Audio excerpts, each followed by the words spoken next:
आजो आजो जिसने हाथ खड़ा पहले किया था, आजो आजो आजो आजो खड़े हो जाओ। হুজুর বলছেন যে হাত উঠিয়েছে, সে তার আসা উচিত প্রশ্ন করার জন্য। আসসালামু আলাইকুম হুজুর। আরসালান এই বালকের নাম। तुम ग्रेड 8 में जा रहे हो? হুজুর বলছেন কেমন আছো? সে বলল আমি ভালো আছি। তুমি সে কি ক্লাস 8 এ যাচ্ছ? সে বলল জি। পাকিস্তানের গায়র আহমদীদের সাথে দুর্ব্যবহার কখনো বন্ধ করবে কিনা? হুজুর বলছেন যে অবশ্যই বন্ধ করবে এক সময়, এর সমাপ্তি ঘটবে একদিন, কিন্তু কবে সেই অত্যাচারের অবসান ঘটে আমরা জানি না। ইনশাআল্লাহ এর অবসান ঘটবে।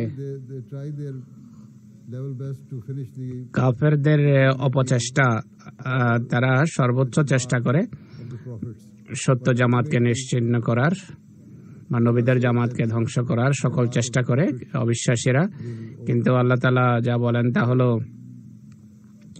নবীর জামাত অবশ্যই অবশেষে জয়যুক্ত হয় আর সব বিরোধী নিজেরাই নিশ্চিহ্ন হয়ে যাবে ইনশাআল্লাহ।